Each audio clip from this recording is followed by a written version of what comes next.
Hello and welcome back to One Way Designs 238. Y'all, today I have another lit glam video for you. So let's jump right into it.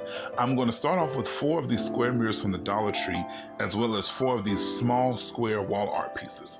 Now all I did was remove the back of the wall art piece and then hot glue with a generous amount of hot glue these to the back of these square mirrors. Now I already had mine made up because these came from another project that I had made. I didn't care for it and I just simply disassembled it, and I'm using those pieces from that project. Now, as you saw in the thumbnail, I am creating this very nice, ritzy, luxurious candlestick holder or centerpiece. And when it comes down to assembling this, the glass has to be absolutely clean, and I'm just using window cleaner, but you can also use vinegar and you can also use rubbing alcohol as well. So now that all 4 pieces of my glass are nice and clean, I'm going to go ahead and bring in these square beveled mirror tiles that I got from Amazon, and I'm just going to go ahead and use these to make a nice box. I'm going to make 3 of these. Now if you don't have access to get these kinds of mirror tiles, you could always opt out and go to Hobby Lobby or Michaels. They also have mirror tiles that are very usable and accessible for this project. If you don't like the mirrored look, you can always use the square wooden boxes from Dollar Tree, paint them, glitter them out, you can crush glass them, you can always use all kinds of different trims. The choice is yours. Take this and make it your own. So again, with this box, I am using hot glue with this project because I want to have the option to go ahead and take this down and reuse all of my items that is in this project. Now, if you want a permanent hold, of course, it is my opinion that you use some hot glue as well as a strong adhesive, such as your E6000 or your Starbond glue, or you can also use your Clear Grip Gorilla Glue. Any of those will work. So I have my first box made, and I'm going to go ahead and do 2 more of these so that I have 3 of these. So once I have these 3 boxes done, now it is time for me to actually put a back on the bottom of these squares. Now what I'm going to do is take 4 of these square wooden planks from the Dollar Tree, and I'm going to go ahead and measure what needs to be cut off of these pieces. Now, once I have marked it with my ruler, I'm going to go ahead and take that same ruler and I'm going to use my crafting knife. And I'm just going to go ahead and go over that score. I'm going to score it about 3 times. And this is going to give me an indentation. Now that I have that indentation, I can take my craft knife and I can apply more pressure to those lines. What this is going to do is this is going to allow that wood to be broken away more easily, and it's not going to cause like the wood to split on the bag or the pieces to come up from the bag. It'll be a nice clean breakaway. So once I have those lines nice and deeply scored as far as I can go, I'm going to take my needle nose pliers and I'm going to start rocking back and forth with this excess piece that needs to come off. Now, I noticed that there was a little bit of cracking that I didn't like, I didn't care for. So I went ahead and took my crafting knife and I just went down that score line again, and I could tell that the actual wood itself was being cut away. And this is going to give me a nice clean cut. Now, if you have any of the excess pieces, as you see, as I do, again, you just take that same craft knife and you just run over it and that will come right off. Now, once these pieces have been cut away, I will take my sandpaper and I'll make sure that everything is really nice and smooth, because I don't want any splinters. I can't stand splinters, and I don't want you all to get any splinters. Safety first. Once I have all 4 of those pieces cut out and sanded down, I'm going to go ahead and attach these pieces to the back of these squares, which are on the back of our mirrors. This is going to make sure that when we assemble our project, that it's not going to go anywhere, it's not going to like collapse or cave in. Now, I felt like I was on one of those Food Network cake shows with this craft knife, just removing some of that excess. I felt like I was making like a 3D cake. Y'all know how to do one of them shows. So if you guys are enjoying this video so far, please make sure that you give me a thumbs up. Make sure that you leave me a comment letting me know what you are liking. And also subscribe if you have not subscribed. This truly helps me out. This lets YouTube know that you are enjoying what I'm making and bringing to you, but it also helps me to know what you are liking.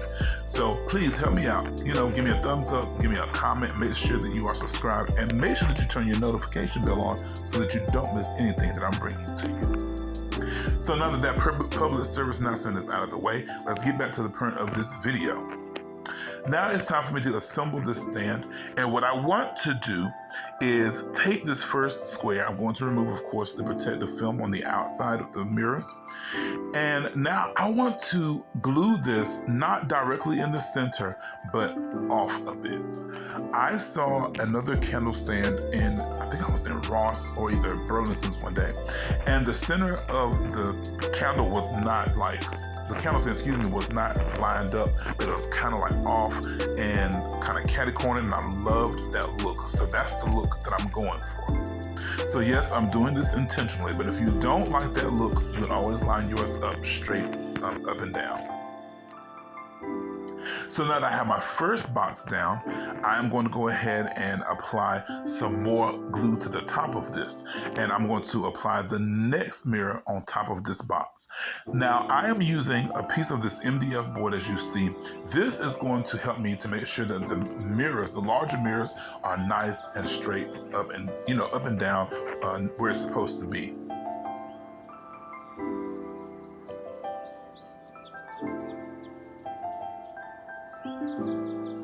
So now that I have the first little miniature box in place, I'm going to take my next one, and I want to actually glue this one going the opposite direction. And then when I glue the next one, I'll take it, with the third and final one, I'll take that and glue it in the opposite direction. And this is going to give me kind of like a helter-skelter, kind of Mad Hatter kind of look.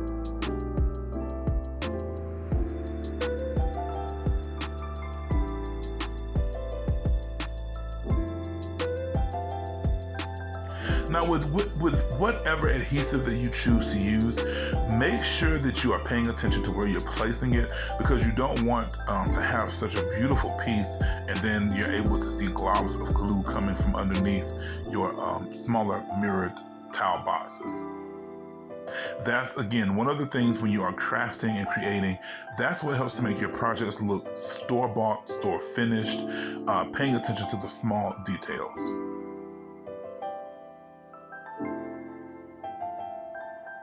So again, you see me again taking my time, and I'm just using that piece of MDF board, and that is helping me to make sure that the larger mirrors are nice and lined up.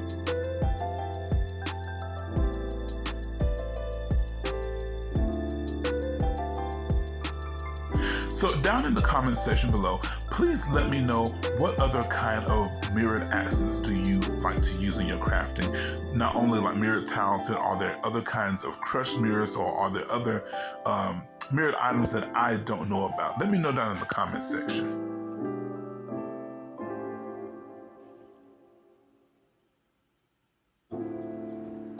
So now I'm getting to my last and final larger square mirror, and I just placed that hot glue on there, and I'm placing this on top, making sure that this is nice and straight and level.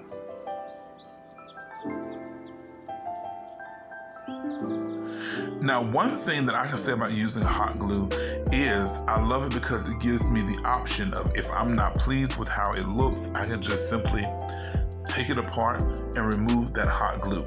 Also, if you have not seen my short that I came out with on yesterday about how to remove glue from mirrors and glass, please take a look at that. I'll make sure that I leave the link down in the description box below. So now that I'm happy with my tower, I want to just turn this around, make sure that everything looks nice, make sure that everything is nice and secure. And you can see how those mirror tiles with the beveled edges, I told you the light just reflects on those so beautifully. So now it's time to decorate those wooden edges. And to decorate those wooden edges, I am going to go ahead and use my mirror tiles. These I got from Amazon as well. They also have their own adhesive on the back. I am going to use the smaller tiles, and I'm also going to use the larger tiles. So the way that I opted to do this is the bottom level, I'm going to use my smaller mirrored tiles. The next level, I'm going to use my larger mirrored tiles, and I'm going to go ahead with that pattern all the way to the fourth floor, so to speak. Now for mine, I counted out 6 of these tiles, 6 rows of these tiles, but then I went back and recounted it and it wound up to be 5. So my rule of thumbs is always make sure that you measure twice so that you cut once, so that you don't mess up your supply, you don't mess up your trims, and you don't waste it. So again, you see me, I'm measuring twice so that I can cut once. Now I found the way to cut these mirrored tiles is just to simply fold it back. Then you can take your craft knife in between those 2 layers and you can cut right through that paper. Now my larger square tiles, these ended up being 4 because if I had have done 5, it would have been just entirely too big and I would have had too much hangage or hangover on each side. So I opted to do 4 of those, and then on each side, I went ahead and took another smaller row. I think it was like 4 of those smaller rows of the small mirror tiles. And this just really kind of ties everything together, and it really frames in those 4 larger mirror squares.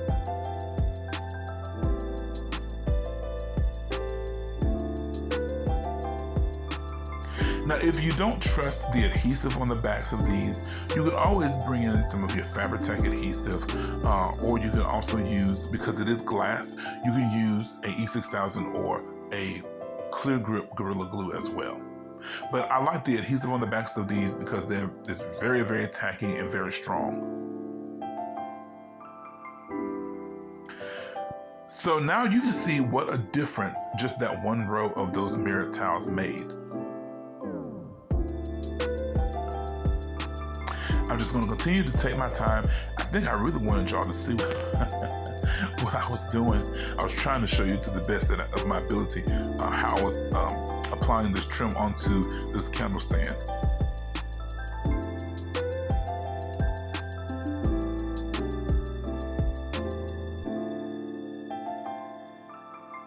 So now I'm going to give you another glance at how this trim makes all the difference in the world.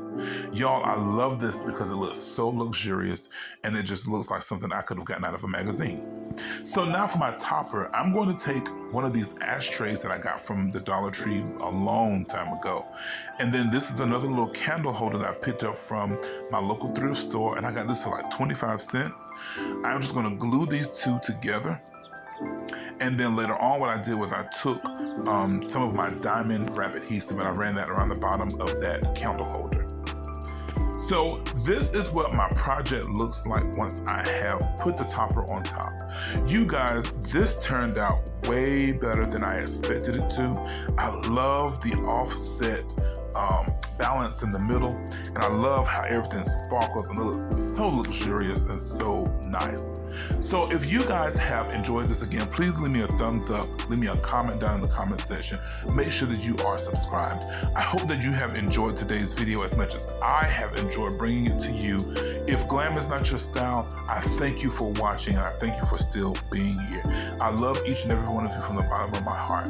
As always, my prayer for you is that you continue to stay blessed and healthy. Until the next time, be richly blessed in Jesus' name. Bye-bye.